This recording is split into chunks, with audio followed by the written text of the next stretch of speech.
Halo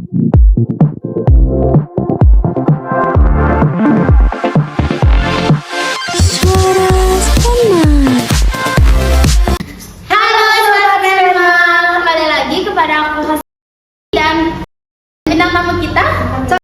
Nah, kali ini kita akan membahas seputaran transisi coge dari SD ke SMP. Yuk tonton terus podcast kita kali ini. Pernah nggak sih dulu Pak waktu SD disuruh maju ke depan malah pura-pura nyari pensil? Aku sih gak pernah ya. Kalau kayak gitu, soalnya posisi mau pura-pura nyari pensil tuh gak bisa. Soalnya kan udah maju ke depan, otomatisnya kayak disuruh diam pasti gak boleh bergerak gitu sama gurunya. Kalau enggak itu kamu pasti kira ngapain kamu kayak gitu. Aku juga pernah kayak gitu. Terus malah ditegur. Iya, kayak gitu. Masih ingat nggak sih kesan pertama kamu pas pertama kali masuk SMP gimana? Ya jujur itu agak memalukan ya. Pas hari-hari pertama MPLS itu kalau nggak salah aku nggak hadir. Serius? Iya, karena tuh dapet ya saya bilang sakit lah ya. Terus yang hari kedua aku tuh nggak tahu sama sekali yang mana kelasnya ya kan. Terus aku lihat di mapnya kayak ya dikasih lah kayak denahnya ya kan. Aku masuk lah ke kelasnya ini. Itu ada soalnya di situ ada tulisan 7F gitu ya kan. Masuklah aku. Di sana udah kumpul semua. Terus osisnya bilang kamu dari kelas ini.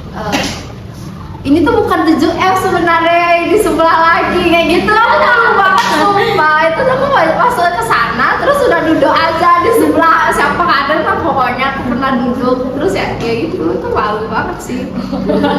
Kalau aku sendiri pas pertama kali MPLS tuh aku takut gak punya temen. Kamu juga? Iya, aku kira bakal rebutan bangku tau. Kayak gitu.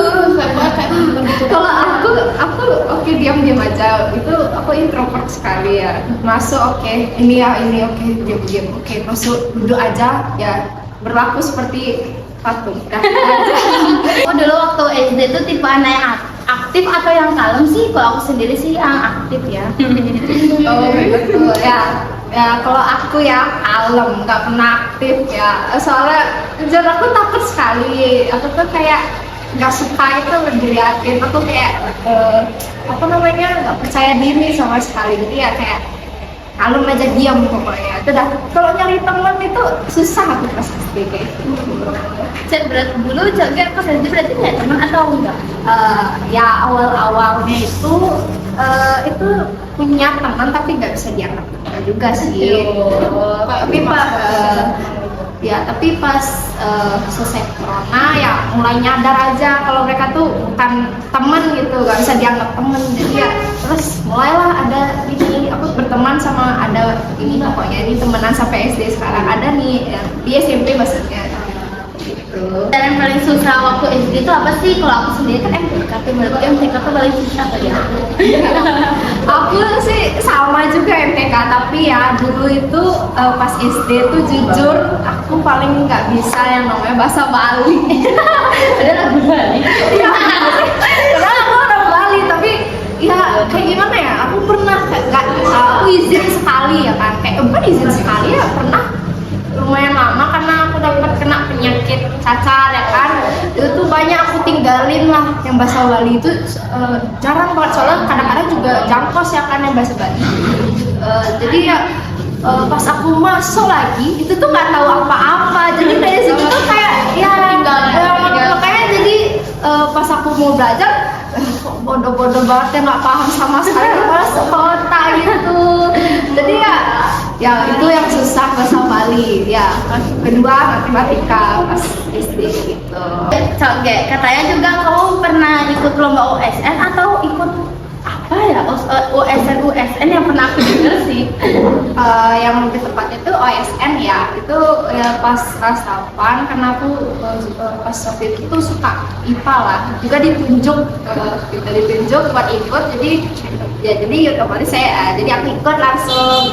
Terus pas ikut ya pastilah harus belajar dulu ya kan. Di situ belajar kan sesuai yang apa yang dikasih materinya buat ini seleksi OSN nasionalnya ya.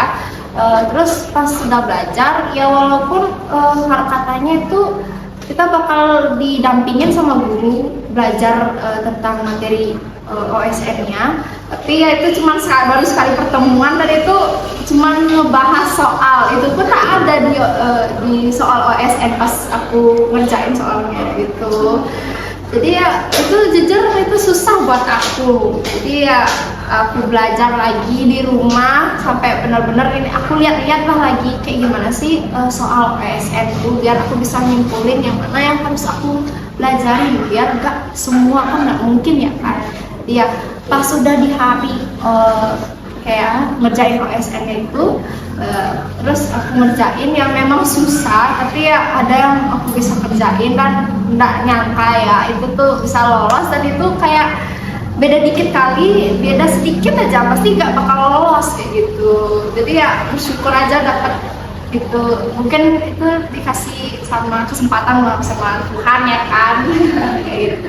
Oh, berarti bersyukur banget ya dikasih kesempatan untuk ikut lomba Ya OSN ya bersyukur dan bisa ngalamin lah kayak gimana sih OSN itu. Jadi ya kepengen jadinya lagi. Di katanya ya di SMP 5 itu tuh yang ikut-ikut OSN itu belum ada yang lolos kayak gitu, yang ke tingkat provinsi. Jujur tuh ya bisa dibilang gitu, aku kurang tahu ya tapi katanya kayak gitu. Makanya dikasih lah pas OSN mau lanjut ke tingkat selanjutnya itu dikasih lah dosen kayak dosen khusus kayak gitu, dosen biologi sama fisika kayak gitu. Kamu susah nggak sih pembahasannya kalau Iya karena kan soalnya udah dapet lolos, jadi kan naik tingkat lagi ya lebih susah jadinya kayak gitu. keren. Gimana sih perasaan kamu pas pertama kali pakai baju SMP? Kalau perasaanku sih seneng banget ya. Ya, aku jujur senang bangga juga tuh merasa keren aja kayak udah mulai kayak gimana itu ya? Karena kan udah ya kayak gitu, aku merasa kayak gitu. Seneng banget sih mas bisa pakai baju SMP. Ya banyak kamu pernah ikut lomba storytelling ya? Coba dong ceritain gimana awal kamu bisa masuk ke dunia storytelling? Ini jujur itu pas ada ngadain lomba di sekolah ya kan, lomba storytelling. Jadi ya karena bisa dibilang aku pintar bahasa Inggris lah ya, sama kayak pronounce-ku itu bagus. Jadi aku ditunjuk lah sama sekelas buat ikut. Jadi ya itu dah aku ikut. Awalnya tuh jujur gugup banget karena harus kayak acting kayak harus kayak ikutin sama sesuai cerita gitu. Susah banget soalnya aku juga nggak bisa kayak ngomong di depan banyak orang. Itu tuh dulu tuh ya gugup banget. Tapi ya pas coba, aku bener-bener coba pas di rumah ya itu tuh susah banget soalnya malu dilihatin orang tua. Jadi kayak harus sembunyi di kamar, ditutup, diam di atas kayak ya di atas itu aku belajar kayak gimana sih giniin storytelling ekspresinya.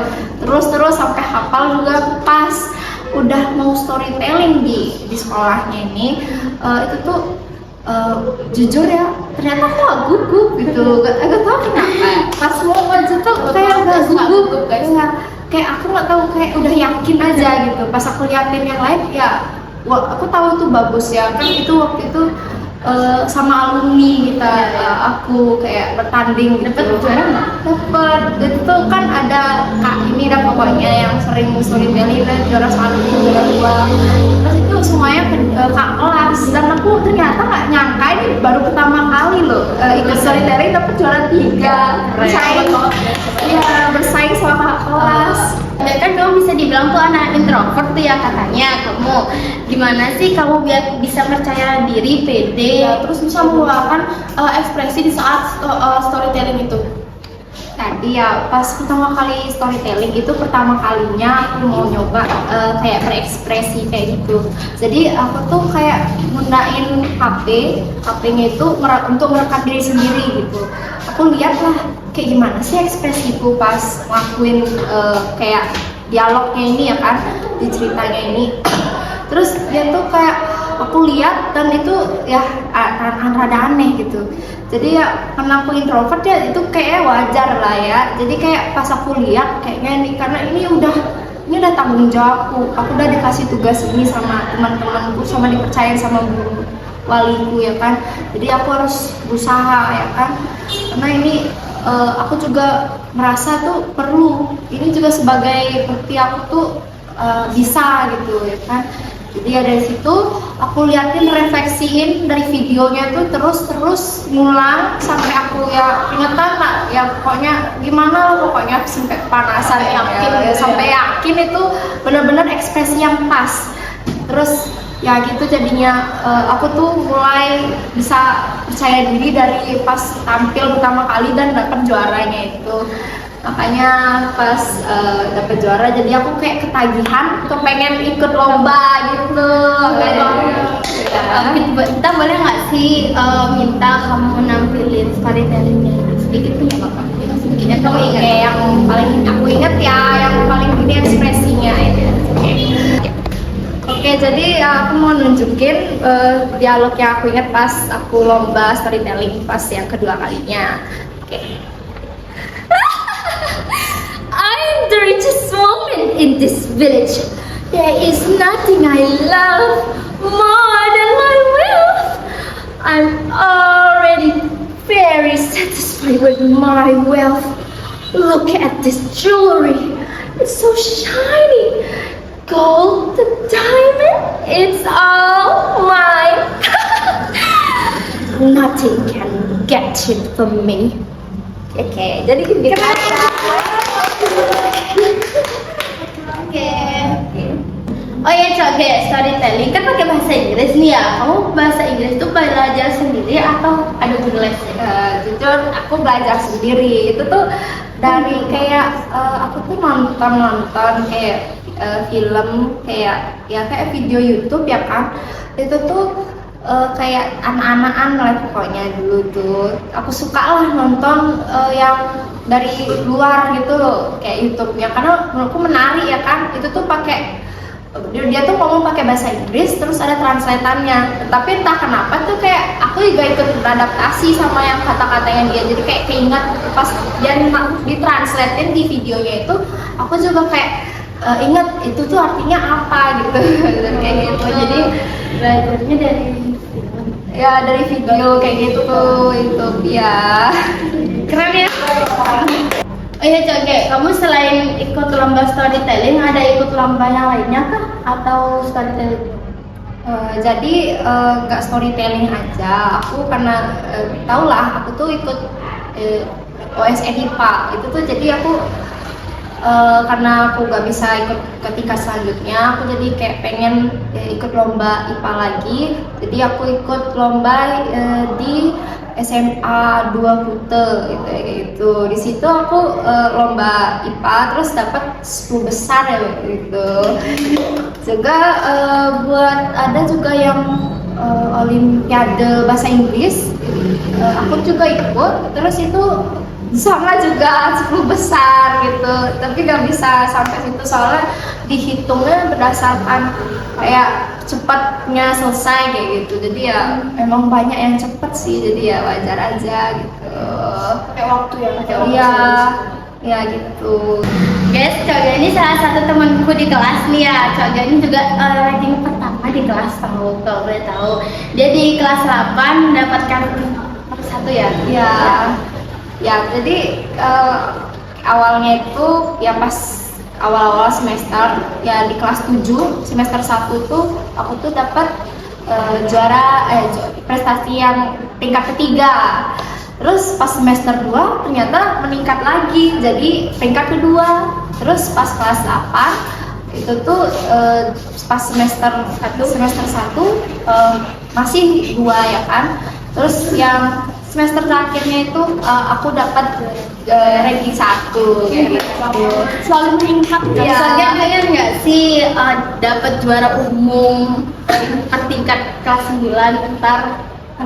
Jujur ya aku tuh pengen banget, makanya aku kayak berusaha sekarang karena aku udah merasa diriku tuh meningkat, jadi kayak harusnya sih bisa ya, aku tuh yakin. Jadi terus aku harus terus belajar biar bisa mencapai hal itu kayak gitu. Keren. Dadah. Jadi itu kamu pernah nggak sih dapat juara kelas atau kamu tuh pernah ikut lomba-lomba apa gitu di SD? Nah, yang ya kalian tahu lah, pokoknya pas SD itu aku tuh anaknya kalah ya, terus ya introvert, nggak sama sekali nggak aktif. Jadi aku nggak pernah ikut lomba, nggak pernah. Terus kalau soal prestasi peringkat itu tuh pas dari kelas 1 sampai kelas 3 itu sama sekali nggak bisa dibilang bagus lah peringkatnya. Karena tuh bisa dibilang pas SD itu ya nggak aktif juga, aku nggak mau belajar karena aku suka. Terus pas mulai COVID ya gitu, karena aku kayak pengen nunjukin diriku, kualitas diri, jadi kayak aku belajar dan ternyata bisa masuk 10 besar di situ. Terakhir pas udah selesai COVID-nya itu kan sekolah, itu tuh aku dapat peringkat 8 pas pembagian rapor. Terus pas berapa tuh ya, pokoknya kelas 9 tuh dia tuh jadi peringkat 5 kayak gitu. Ya jadi ya mungkin nggak bisa terlalu senengin lah, itu cuma 10 besar. Jadi kayak aku tuh kayak masih kepengen, ini kurang puas, ini belum cukup. Jadi pas SMP ini aku mau bertekad, mau berubah segala hal, mau mencoba segala pengalaman yang ada. Jadi senang ya bisa ranking 1 di kelas 8F dulu. Ya senang sih mereka aku tuh karena mereka tuh terus kerja, nggak sempat ngajarin. Jadi kita tuh kakakku sama aku tuh pasti belajar sendiri kayak gitu. Mandiri ya, Sendiri ya berarti. Ya jadi kita tuh belajar sendiri gitu. Terus ya karena kita juga punya adik sekarang, kita tuh jadi ngajarin adik kita biar juga sama. Punya adik. Pas belajar tuh pernah nggak sih ada rasa malesnya atau nggak rasa magernya? Soalnya kan harus belajar tuh ya. Dan coba deh kasih saran tips kamu belajarnya itu gimana supaya nggak malas dan ya mau belajar aja. Biar penonton tuh bisa ikutin coba nih. Semua pas belajar pasti ada lah malesnya ya kan. Ya itu kalau kayak gitu aku ngatasinnya tuh ya pasti bagi waktu dulu. Mungkin aku harus istirahatin diriku selama berapa menit, baru aku lanjut lagi. Paling kita tuh harus cari tempat yang benar-benar sepi atau nyaman, yang biar bisa kita tuh fokus belajar. Jadi kayak biar kamu tuh bisa masuk loh pelajarannya kayak gitu. Berarti belajar tuh harus di tempat yang sepi biar pelajarannya itu masuk ke otak kita. Tapi kita juga harus pentingin diri kita sendiri, kayak kesehatan. Mungkin kalau misalnya kita pas males tuh pasti kayak mungkin kecapean karena kita banyak ngelakuin kegiatan ya kan. Itu tuh berarti kita tuh harus istirahat dulu, baru kita bisa memaksimalkan menggunakan kita gitu. Ya kayak gitu. Katanya tuh aku SD tuh punya teman tapi nggak bisa dianggap teman tuh saya gimana sih? Ya aku tuh anaknya tuh polos dulu, lebih polos gitu, polos banget. Aku tuh selalu iyain mereka kayak gitu. Terus ya itulah pokoknya aku tuh motivasinya dulu tuh aku tuh pengen buat mereka seneng apapun itu. Jadi aku mau diandelin sama mereka, jadi ekspektasi mereka. Jadi ya kayak motivasiku dulu tuh aku tuh pengen buat semua orang seneng sama aku. Terus kayak jadi apa yang mereka mau lah pokoknya, yang mereka ekspektasiin. Terus mau diandelin lah aku tuh suka perasaan yang kayak gitu dulu. Jadi ya kenapa aku bisa anggap mereka temannya kayak gitu. Jadi awalnya itu aku tuh orangnya yang kalem, diam, nggak bisa bergaul lah ya, nggak bisa ngomong, kayak mau kenalan tuh kayak takut banget gitu. Terus mereka lah yang datang ke aku gitu. Terus mereka kenalin ya kayak gitu, kayak jadi teman kayak gitulah. Pas awal-awal itu pas kelas 1 ya kan, kayak gitu. Terus aku tuh sering disuruh kayak beliin gini di kantin kayak gitu. Biasanya dimintain uang juga. ya karena aku orangnya polos ya, kayak kasih aja iyain. Dulu kayak masuk dibully ya waktu itu. Ya bisa dibilang gitu, itu masih belum bisa dibilang bully karena aku masih yain aja, belum merasa ya kan. Aku yain mereka terus sampai ya kayak gitulah, kayak tapi aku kayak mulai sadar aja gitu, kok aku diperlakukan berbeda gitu. Terus yang mereka kan berarti berbanyak ya kan. Mereka tuh kayak bisa duduk bareng, kayak mereka tuh kayak beda banget. Aku tuh yang beliin makanan mereka ke kantin, mereka yang makan, terus kayak uangku yang mereka mintain, terus mereka ya gitu-gitu aja. Jadi kayak mereka aja yang beda sama aku, jadi kayak udah beda banget. Tapi aku kayak merasa gak mungkin lah ya, kan temen ya kan, gak mungkin kayak gitu. Aku terus lah berpikir sampai kayak gitu, karena aku seneng lah, karena mereka seneng juga kayak gitu. Aku kan bisa dibilang ya, ini nama aku kan Congge ya kan. Dulu tuh aku sering gejek namanya, ya gejek ya. Ini lucu juga sih, makanya dari situ aku juga gak suka sama namaku pas SD. Kadang-kadang itu udah kayak cokodo kayak gitu. Kayak gitu. Terus kayak ya itu udah masih ada sih lagi ya kan panggilan lain kayak gitu. Aku sih oke lah, karena mereka kan senang. Aku tuh kan bercanda ya kan, apa-apa lah kayak gitu. Ya itu terus berlanjut lah sampai kelas 1 sampai kelas 3. Aku tuh udah kelas 3 tuh makin kayak meragukan kayak gitu, kayak ini nggak mungkin kayak gini, masa aku kayak gini diperlakukan ya kan. Itu udah pas di akhir-akhir, udah pas mau naik, ini udah kelas 4 aku masih kayak gitu ya kan, diperlakukan kayak gitu. Terus aku mulailah mempertanyakan mereka, aku nanya lah mereka langsung, kok kalian kayak berlakukan kayak beda gitu, kenapa gitu. Emang aku kan teman kalian gitu, aku salah satu dari kalian bukan kayak gitu. Aku kayak merasa kayak gitu ya kan. Tapi bukannya gimana ya, mereka tuh kayak Gitu. kayak marah gitu sama aku, kayak kamu tuh mereka bilang kayak gini, ada salah satu, kamu tuh harusnya bersyukur udah mau diajak temenan kayak gitu. Udah temenan ya kan, harusnya kamu kan kan harusnya udah bersyukur banget, nggak usah mempertanyakan, kan itu udah kayak gitu kan, emang teman kayak gitu lah. Mereka bilang itu teman kayak gitu. Aku pas itu ya jujur ya agak sedih ya, tapi sedih ya tapi kayak gimana ya, aku tuh lebih marah sih daripada sedih, karena kan Kecewa ya. Makanya kamu bisa nunjukin kalau kamu tuh bisa ke mereka, kayak gitu. biar kamu tuh nggak disepelein dan terus sama mereka kayak gitu. Aku kan sama sekali gak aktif ya kan, aku diam-diam aja, gak bergaul, gak dikenal sama banyak orang, karena aku diam-diam aja kayak gitu. Jadi kayak aku tuh marah banget. Itu bukan marah ke mereka, tapi aku marah ke diriku sendiri, karena ya gitulah, kenapa aku kayak gini kan. Aku kayak merasa itu kan pastilah salahku, kenapa mau aja kayak gitu kan. Itu kan aku merasa kayak aku tuh bodoh ya. Kalau digituin lah, itu tuh berlanjut nggak sampai ke kelas 6 kayak gitu? Apa kayak sekali dia atau gimana gitu?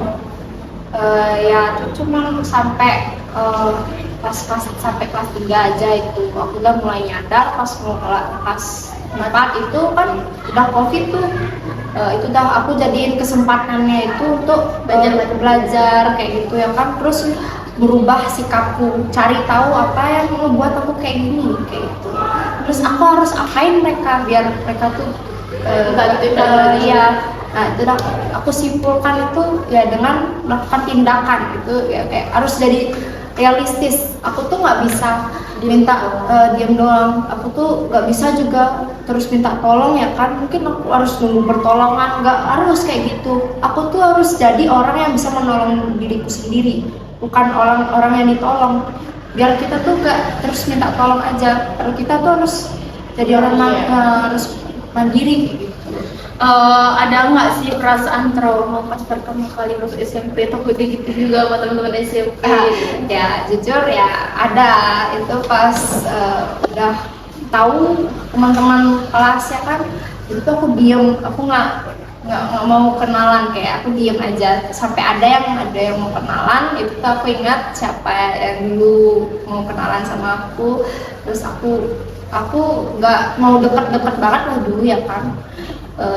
Terus ya aku liatin lah mereka tuh beneran nggak mau jadi temen gitu. Tapi aku udah dari kelihatannya tuh udah beda banget suasananya kalau di SMP.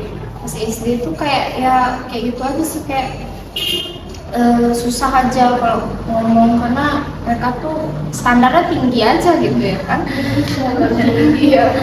Jadi ya pas aku lihat ya aku seneng, aku tuh sampai ngebanggain kelasku, kayak sumpah ini bagus banget kelasnya, nggak kayak SD aku kayak gitu. Aku kayak gitu ngomong, aku curhat sama orang tua sama kakak aku ya kan kayak gitu. Ya. Oh ya, Coge, apa sih harapan kamu untuk diri kamu sendiri udah melewati trauma itu? Apa sih trauma aja? Jadi ya yang aku pelajari penting dari kisahku ini ya, kita tuh gak perlu jadi orang lain biar bisa diterima ya kan. Kita tuh harus jadi sendiri aja, diri sendiri. Kalau tapi ini ya jadi cukup buktikan ya, lakukan apa yang kamu bisa, tunjukin kualitasmu yang sebenarnya, buktiin ke mereka kayak gitu ya. Makasih. Ya. Itu bisa jadi motivasi Kak untuk kalian para penonton setia podcast kita. oh ya Coge, apa pesan kamu untuk siswa-siswi yang menjadi pasar? Jadi yang seperti yang tadi aku bilang, kita cukup jadi diri kita sendiri, berani dan bisa melawan yang apa sisi negatif kita. Kita harus jadi sisi terbaik dan temukan apa yang kita bisa gitu. Kita jangan menyerah kayak gitu pokoknya ya guys ya, kayak gitu ya. Oke. Mau mana Ke? Nanti gini, dadah gitu ya. Oke guys. Oke, makasih ya Coge kan udah mau nyeritain masa lalunya Coge yang udah bikin kita terinspirasi gitu. Terima kasih juga pada penonton udah nonton podcast kita sampai sini. Aku Aini. Aku Novian Sari. Sampai jumpa di podcast selanjutnya. Dah.